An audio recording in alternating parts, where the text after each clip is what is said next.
यह चैनल केवल मनोरंजन के लिए है। हम किसी भी तरह के अंधविश्वास को बढ़ावा नहीं। आप देख रहे हैं गौरव हॉरर स्टोरी गौरव के साथ। कहानी में आगे बढ़ने से पहले अगर आपने हमारा चैनल अभी तक सब्सक्राइब नहीं किया है तो कर ले और साथ ही बेल आइकन को भी जरूर दबाएं। दोस्तों चलिए बढ़ते हैं आज की कहानी की ओर। जब मैं ट्रेन में चढ़ा तो मैंने पहले से ही सोच रखा था कि मैं दिन का सफर सोते हुए बिताऊंगा ताकि जब रात के 12 बजे मेरा स्टेशन आए तो मैं जाग सकूं।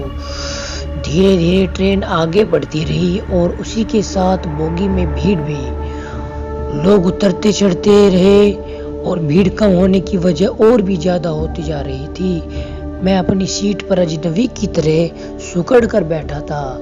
जब रात के 1 बजे तो कहीं जाकर मुझे अपनी पूरी सीट मिली। मुझे अब नींद आने लगी थी, फिर भी मैं आंख बंद करके लेट गया, जैसे कि मुझे पता था कि अभी काफी वक्त है मेरा स्टेशन आने में। फिर मेरी आंखें तुरंत ही खुल गई। मैंने अपनी घड़ी देखी तो रात के 2:30 बज रहे थे। मैं टाइम देखकर हैरान हो गया। मैंने तुरंत ही अपनी बगल वाली सीट पर बैठे आदमी से अपने स्टेशन के बारे में पूछा, जिस पर उसने बताया कि वह स्टेशन तो निकल गया है। यह सुनते ही मैंने तुरंत ही खिड़की के बाहर देखा तो ट्रेन अभी एक छोटे से स्टेशन को पार कर रही थी। मैंने तुरंत ट्रेन की चेन खींच दी और ट्रेन से उतर गया। ट्रेन कुछ देर के लिए रुकी और फिर से चली गई स्टेशन पर। काफी अंधेरा था, सामने काफी पेड़ और खेत नजर आ रहे थे। जब मैंने अपने दोस्त को फोन किया तो उसका फोन लग ही नहीं रहा था क्योंकि वहां फोन का सिग्नल ही नहीं था। मैं फोन लेकर इधर उधर घूमने लगा कि कहीं तो नेटवर्क आ जाए, मगर काफी वक्त बिताने के बाद भी नेटवर्क नहीं मिला। मैं थोड़ा डर गया।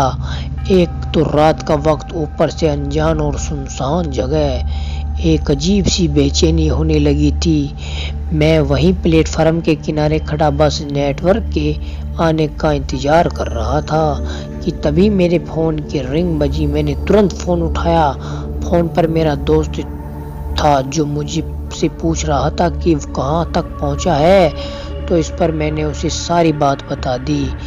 मेरी बात सुनने के बाद वे बोला, तू वहीं रुक, मैं अभी 10 मिनट में पहुंचता हूं, तू चिंता मत करना। फोन पर बात करने के बाद मैंने अभी फोन रखा ही था कि मुझे पटरियों पर कुछ आते हुए नजर आया, मगर उस वक्त अंधेरा काफी था तो सही से पता ही नहीं चल रहा था कि आखिर वो क्या है। सही से देखने के लिए जैसे ही मैंने फोन की फ्लैश लाइट उस आई हुई चीज की तरफ डाली तो एकदम से मेरी सांसें थमने के साथ ही मेरी चीख भी निकल गई। दरअसल वो एक कटा हुआ हाथ था जो पटरियों पर रेंगते हुए आ रहा था। मुझे समझ नहीं आ रहा था कि मैं अब क्या करूं कि तभी मुझे पटरियों की उस पार की झाड़ियों से अजीब सी रोने की आवाज आने लगी, जिसे सुनकर तो मेरा दिल ही बैठ गया। फिर मुझे ऐसा लगा कि पटरियों पर से अब बहुत सारी रोने की आवाज आने लगी। मैं पटरियों से दूर एक दीवार से द्वारा सहमा खड़ा हो गया। तभी मैंने देखा कि वह कटा हुआ हाथ प्लेटफार्म पर चढ़ने की कोशिश कर रहा है। साथ ही वह रोने की आवाज अब और भी तेज हो गई थी। मैंने वहां से भागने की सोची, मगर मेरे पैर वहीं जम से गए। मैं चाहकर भी कुछ नहीं कर पा रहा था। अपने पाँव नहीं हिलाकर था। मैं रोता हुआ वहीं बैठ गया। मेरा दिमाग अब बिल्कुल भी काम नहीं कर रहा था। मैं बस दरअसल रोने लगा था, मगर वहां कोई भी नहीं था जो मेरी मदद कर सके। देखते ही देखते वह हाथ मेरी आंखों के सामने ही प्लेटफार्म पर चढ़ गया और सरकता हुआ मेरी ही ओर आने लगा। मैं अब तक बचने की सारी उम्मीद खो चुका था कि तभी मुझे अपनी दाईं ओर से एक रोशनी आती हुई नजर आई। मुझे लगा कि कोई है जो मेरी मदद कर सकता है, मगर अब तो मेरी आवाज भी नहीं निकल रही थी। जब वह रोशनी मेरे करीब आई तो पता चला कि वे एक बाइक की हेडलाइट की रोशनी है और तभी वे मेरे पास आकर रुका। इस बाइक पर मेरा ही दोस्त था, जिसे देखकर मेरी जान में जान आ गई। उसने तुरंत ही मुझे बाइक पर बैठाया और वहां से ले गया। पहुंचने के बाद मैं अभी भी काफ़ी डरा हुआ था।